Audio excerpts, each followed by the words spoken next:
Ketahui ya, jelang sidang isbat yang nanti juga akan digelar oleh pemerintah sendiri dari PBNU nanti kira-kira sekitar dari sore sampai maghrib ya Pak, biasanya seperti itu. Nah, sambil menunggu nih, ini Tribuners juga di luar sana bertanya-tanya nih Pak, ini sebenarnya kalau untuk sidang isbat, ini kan memang setiap tahun selalu memang yang namanya perbedaan itu pasti ada ya Pak ya, karena kan biasanya jumlah atau hitung keyakinan orang kan beda-beda gitu.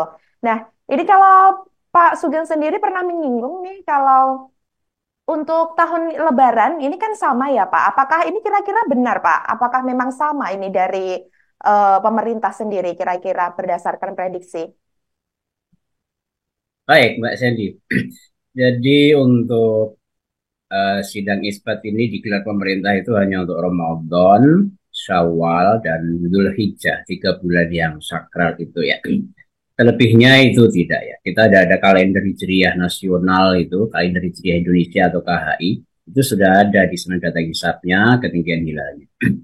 Nah, pemerintah itu mengacu kriteria yang dipakai untuk penentuan awal bulan itu, istilahnya adalah New Mapim, dengan kriteria tinggi hilal 3 derajat, elongasi bulan ke matahari itu adalah 6,4 derajat gitu ya.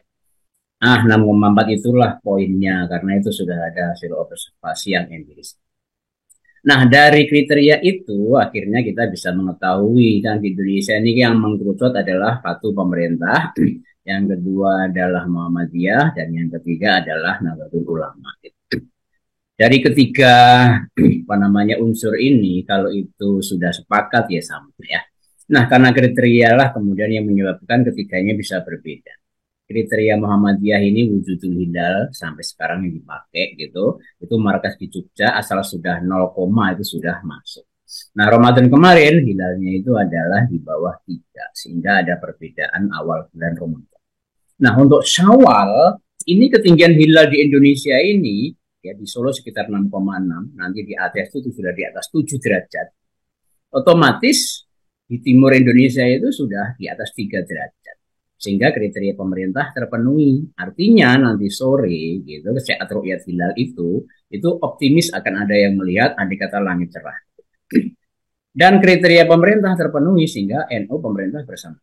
Bahkan Muhammadiyah kan sudah menetapkan satu Syawalnya juga jatuhnya adalah tanggal 10 April.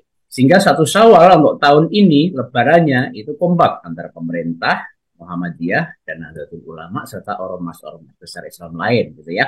Terlepas dari tadi tarekoh-tarekoh kecil dan jamaah kecil gitu. Sehingga insya Allah Lebaran tahun ini kita akan bersama-sama. Bahkan nanti secara hisap kita sudah bisa prediksi untuk Idul Adha pun akan bersama Mbak Sandy. Sehingga kita tahun ini hanya berbeda di awal Ramadan saja gitu ya.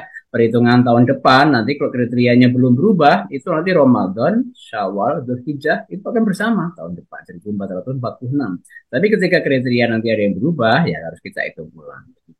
Jadi insya Allah tahun ini 2024 Masehi atau 1445 Hijriah kita akan berlebaran Idul Fitri bersama-sama di Indonesia. Download Tribun X sekarang. Menghadirkan lokal menjadi Indonesia.